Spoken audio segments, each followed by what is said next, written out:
Okay, AP, today we're going to look at a couple more examples on how to verify trig identities. And recall from last class that some of the suggestions I'd made was to just choose the more complicated side, start with it first, work your way down until you get down to a simplified place, or you may get stuck and you may need to jump to the other side and simplify it. So it's okay to work on both sides if you need to. Remember to, when you see a factoring type problem, to factor. If you see a algebraic expression where you know you need to multiply to make it more simplified, you need to do that. And also, when possible, try to put it in terms of sine and cosine. On question 5, example 5, we have cosecant to the 4th power x minus 2 cosecant squared x plus 1 equals cotangent to the 4th is equal to x, or cotangent for 4th x. And so when you're looking at this problem, the left side definitely looks more complicated. So I think I'm going to start there. And what I try to do with these trig identities is I really do try to see the algebra behind it. So cosecant, cosecant, they're matching trig terms. This one has 4 of them being multiplied. This one has 2 with a coefficient of 2. And then this is just a real number 1. And so when I look at this, the algebra behind it for me, I see x to the 4th minus 2x to the 2nd and then plus 1. And so I'm just substituting x in place of the trig functions. And when I look at this problem from Algebra 2, it is a trinomial. It has 3 terms, it's in descending order, and so if it's a trinomial, sometimes they factor. So I'm going to try that over here. Factors of x to the 4th, I'm going to try x to the 2nd and x to the 2nd. Factors of 1, only have one option. Plus sign at the end means signs are the same, and I need a negative 2 in the middle. So I'm going to use 2 negative signs. And then I'm going to do a quick check to see if this factorization is correct based off this problem. So when I FOIL it, this is going to be x to the 4th. The outside is going to be a negative 1x to the 2nd. The inside is also going to be negative 1x to the 2nd. And that's going to provide me with the negative 2x squared that I really need in the middle. So this is the correct factorization of this trinomial. If it works here, then it should work over here. So I'm going to use the same reasoning skills, same logic, and factor the left side. And then we'll get rid of this stuff here. Okay, so really do, if you can try to see the algebra behind it, I think that really helps. It helps me. The cosecant to the 4th, we're going to call it cosecant squared.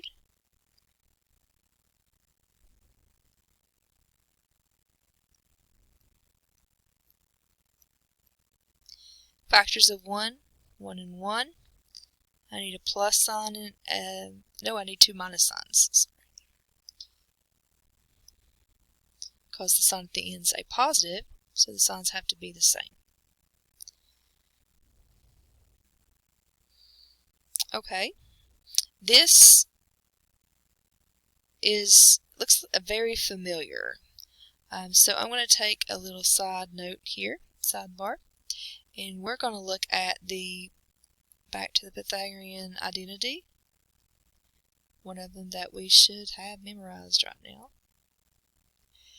When I see sine squared plus cosine squared is equal to 1, I then told you to take this identity and manipulate it so you can come up with different versions.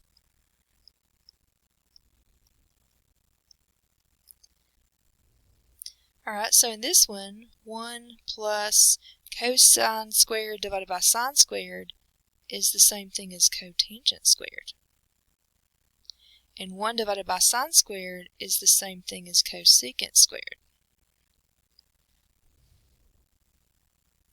Over here I see cosecant squared minus 1, And over here I see 1 plus cotangent squared equals cosecant squared. So if I transpose the 1 across, then that's giving me another identity. Cotangent squared x is the same as cosecant squared x, subtract 1. And this is exactly what I have in my problem over here. So that means I'm allowed to substitute this in that binomial's place. So I'm going to jump over here to air problem, and I'm going to do that.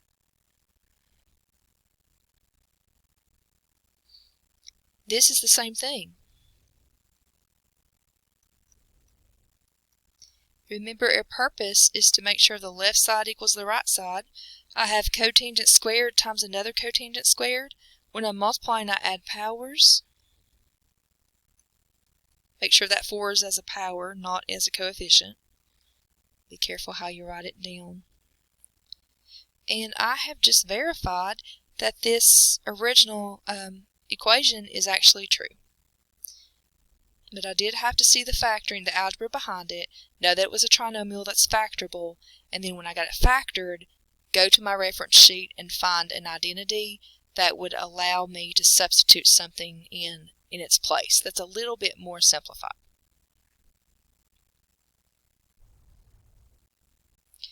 Okay, we're going to try number 6. Number 6 is 1 divided by 1 minus sine A plus 1 divided by 1 plus sine A is equal to 2 secant squared A. Okay, just based on the way it looks, the left side looks more complicated. It is fraction form, and I see a plus sign in the middle, meaning I need a common denominator. And so what I'm going to choose to do is multiply them together. So I'm going to end up doing like 1 minus sine A times 1 plus sine A for both of these, both denominators.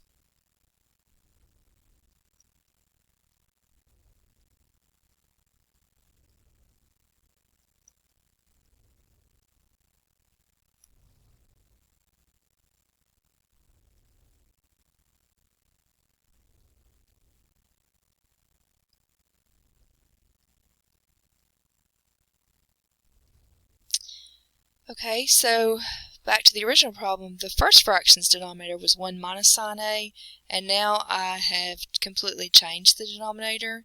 So how many times does this divide into this? It would be this many times. In other words, 1 minus sine A times 1 plus sine A would give me this new denominator. You're going to take 1 plus sine A and multiply it by 1, and you're going to write that on top. So that's your new numerator. Likewise, you're going to look at the second fraction's denominator. It's 1 plus sine A, and ask yourself, 1 plus sine A times what is going to give me all of this stuff? And that's going to be this piece, 1 minus sine A, whatever it is, the product that you need. You're going to multiply it by 1, and you're going to write it right here. And we did a little bit of this in pre-cal last year, not the trig part, but with like expressions and rational equations. And so I reminded you then that a good way to check to see if this is the same as the original is to see if this cancels, like 1 plus sine A will cancel with 1 plus sine A because these are being multiplied. And so you'll basically have a 1 left on top and a 1 minus sine A on the bottom, and that is an equivalent expression to this. Now, I will admit this looks more complicated, but we have to sometimes make problems more complicated and look more difficult before we can make them more simplified. Okay, after I get to that place and I have the same denominator, then all I need to do is bring down this denominator.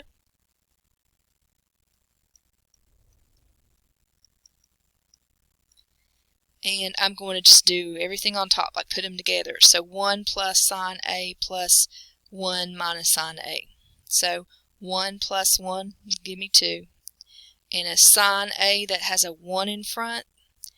And over here, this one has a negative 1. Sine A plus negative 1 sine A, well, those are going to cancel. They're going to be gone. And so basically, I just left with what I have currently on the screen. and then I get to jump to the right side and copy that down. We'll leave it alone for now.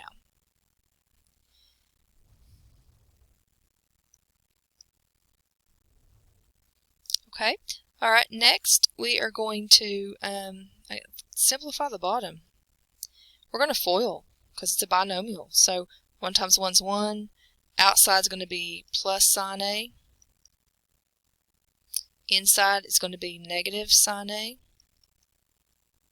And last is going to be a negative sine squared A.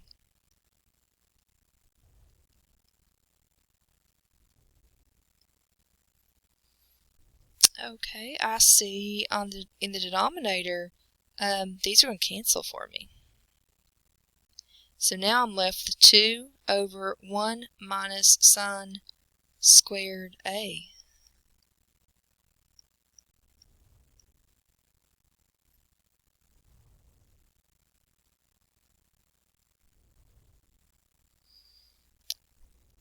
This, if sine squared plus cosine squared is equal to 1, then cosine squared is equal to 1 minus sine squared. And that can't be reversed. Okay, that's not sine squared minus 1, but it has to match this exactly, and mine does.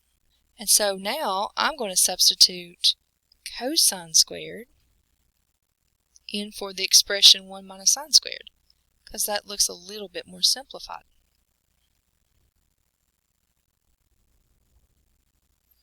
And then you even could think of it like this, if it helps you. If you can't see where I'm going right now, that's okay.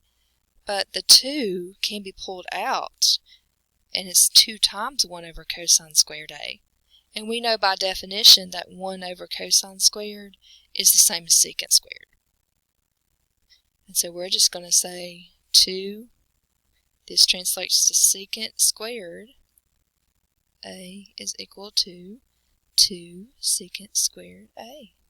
And I've accomplished my goal. The left side does match the right side. So I had an addition problem. I had to have a common denominator, so I just took this and multiplied it by this, kept it in separate parentheses, of course.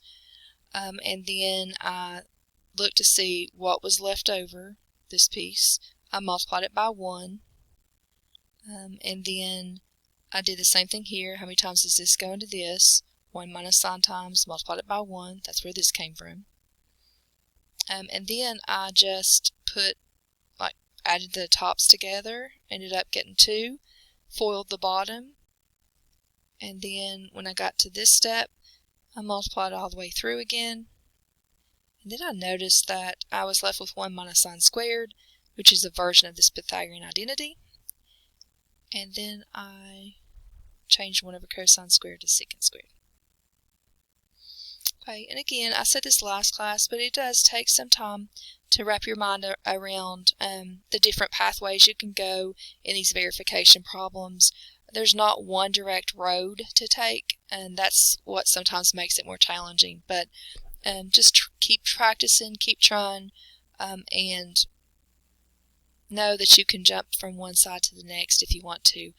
Just remember that you cannot transpose from the original. In the original problem, you can't transpose anything from one side to the other. So we're going to give it another try today and see how we do. And then on Zoom, we can go over some more questions, practice problems from homework. Okay?